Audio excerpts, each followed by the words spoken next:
praised government about the to embrace negotiations. Onochie wrote on Facebook that Nigerians are waiting anxiously for justice to be done. Under President Muhammadu Buhari's regime, a due process advocates the monster will get a fair trial, a chance it did not accord those who ordered their executions. The families of the slain are waiting for a fair and just closure to their nightmares. Onochie added that well-meaning Indigo are of the opinion that their leadership failed them by encouraging one of them who was clearly an unwell man.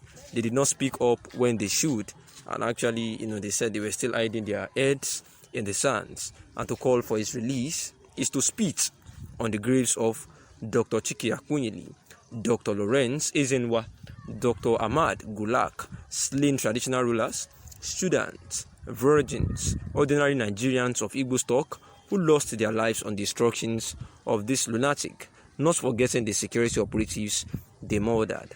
Onochie said that despite the fact that Buhari has brought more infrastructural development to the southeast than any other government in recent times, they have refused to align with his party.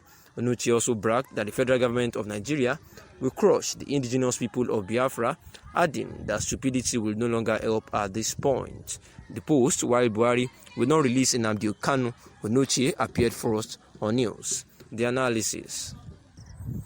As we all know, that Onochie happens to be the President Muhammadu Buhari's social media handler or assistant, and she practically granted an interview with the newsmen where she stated a view about Mazi Nnamdi Kanu, who is the leader of the indigenous people of Biafra.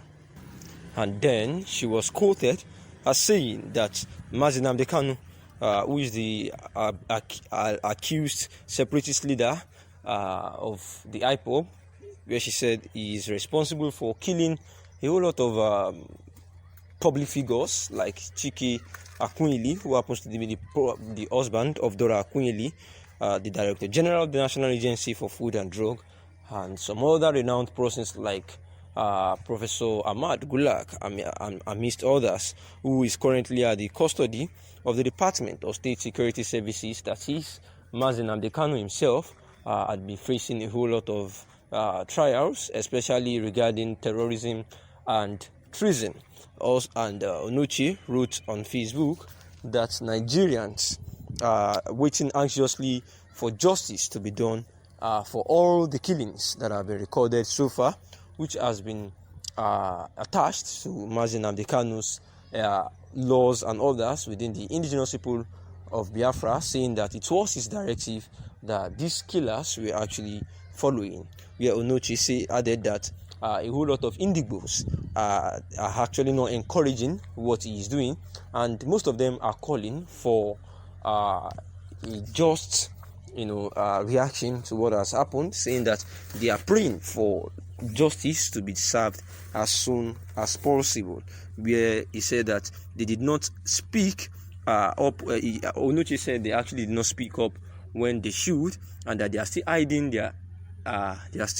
hiding their heads in the sand, and saying that to call for the release of Mazi Nnamdi Kanu simply means spitting on the graves of Dr. Chike Akunyili, Dr. Lawrence Ezenwa, Dr. Ahmad Gulak, and all other slain traditional rulers, virgins, and ordinary Nigerians of Igbo stock who actually lost their lives on the instructions of this lunatic, not forgetting the security operatives they murdered.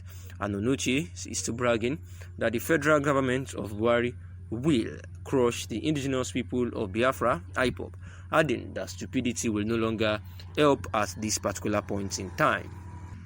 Also noting that the case filed against Mazi Nnamdi Kanu, that is the leader of the separatist leader of the Ipob, has actually filed a case against the federal government of Nigeria, a lawsuit charging the federal government 5 billion naira for actually breaching its fundamental human rights. Each news time, information is power. Be current. The news headline: Nnamdi Kanu. Why Buhari will not release Nnamdi Kanu? Onochie. Loretta Onochie, President Muhammadu Buhari's social media assistant, has stated that our boss will not release Mazi Nnamdi Kanu because of the death of important and ordinary Nigerians in the southeast area by the indigenous people of Biafra, Ipob.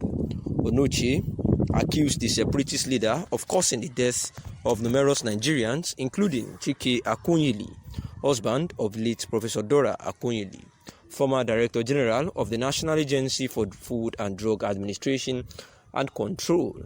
Onochie was reacting to the call by civil society's traditional opinion and religious leaders for the release of Kanu, who is currently in the custody of the Department of State Security Services, DSS, asking Buhari had actually said that that Kanu shall be entitled to certain reliefs against any party that fails to respond timely to the suit, because the lawyers of the Federal Republic of Nigeria and also the Attorney General of the Federation, Abubakar Malami, had failed to respond as at when due to the suit filed against the federal government of Nigeria for violation of Mazi Nnamdi Kanu's fundamental human rights, which they asked them to pay 5 billion naira. And the respondents had, to this case, were Chief of Army Staff, Brigade Commander, 14th Brigade Oafia, Inspector General of Police, Commissioner of Police, Abia State, the Director General of the Department of State Services, DSS, and Abia State Director of Service. The 7th and 8th respondents, DSS, through their counsel, Mrs. C. Odukwe, filed a counter affidavit asking for time extension. However, the 1st to the 6th respondents did not even show at the court at all, and therefore the lawyer of Mazi Nnamdi Kanu actually prayed to the court that for the fact that the person in question is actually in the custody of the DSS facility and in detention, it is sacrosanct and judicious for the court to attend to the case as soon as possible, saying that any further opportunities to the other respondents who did not appear at the court was actually unfair. But the judge said granting the prayer would actually be speculative. And later, in an interview with the correspondent, that is Kanu's lawyer, Ejimako, he expressed optimism for his client that he would get justice no matter how long it is delayed. And Ejimako, who appeared for Kanu in the company of several lawyers, including Patrick Agaize, Wilson Kalu, expressed confidence in the capacity of the Abia State High Court to uphold the law by enforcing Kanu's human rights, and also said that the judiciary remained the last hope of the common man, arguing that in democracy, court orders should actually be respected by all. And that is the news. Thanks for listening.